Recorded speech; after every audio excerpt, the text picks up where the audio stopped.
દિવાળીની ઝગમગાહટ બાદ આજે ભાઈબીજનો તહેવાર આવી ગયો છે અને આ તહેવાર ભાઈ બહેન વચ્ચે રહેલા પ્રેમ અને સ્નેહનું પ્રતીક છે। ત્યારે બહેનો પોતાના ભાઈઓની સુખ સમૃદ્ધિ અને લાંબી આયુ માટે પ્રાર્થના કરે છે અને ભાઈઓ પણ બહેનના ઘરે જઈને ભોજન ગ્રહણ કરે છે અને તેમને ભેટ આપે છે। પણ આ બધા વચ્ચે એક એવી પૌરાણિક કથા છુપાયેલી છે જે યમુનાજી અને યમરાજ વિશેની છે, તે આપણે આ વિડીયોમાં જાણીશું। આ તહેવારની પાછળ યમરાજ અને યમુનાજીની હૃદયસ્પર્શી કથા જોડાયેલી છે। પૌરાણિક કથા અનુસાર યમુનાજી પોતાના ભાઈ યમરાજને ઘણા સમયથી ભોજન માટે આમંત્રણ આપ્યું હતું, પરંતુ યમરાજજી વ્યસ્ત હોવાના કારણે જઈ શકતા નહોતા અને જેના કારણે યમુનાજી ખૂબ જ દુઃખી થયા હતા।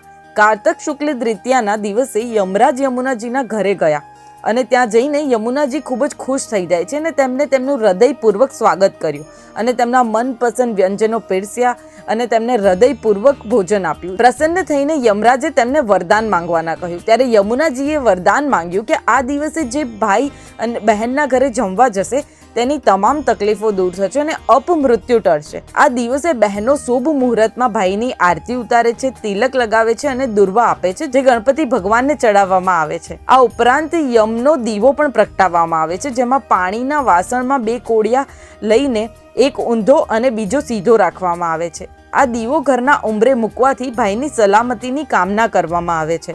આધુનિક સમયમાં શહેરીકરણને કારણે આ પરંપરાઓ ક્યાંક જોવા મળે છે ને ક્યાંક જોવા નથી મળતી, પરંતુ ગુજરાતના ગામડાઓમાં અને પોળોમાં હજુ પણ પરંપરાગત રીતે ભાઈબીજ ઉજવાય છે। આ તહેવાર ભાઈ બહેનના પ્રેમ અને વિશ્વાસને યાદ અપાવે છે। આપ સૌને બેનિફિટ ન્યૂઝ તરફથી ભાઈબીજની હાર્દિક શુભેચ્છાઓ।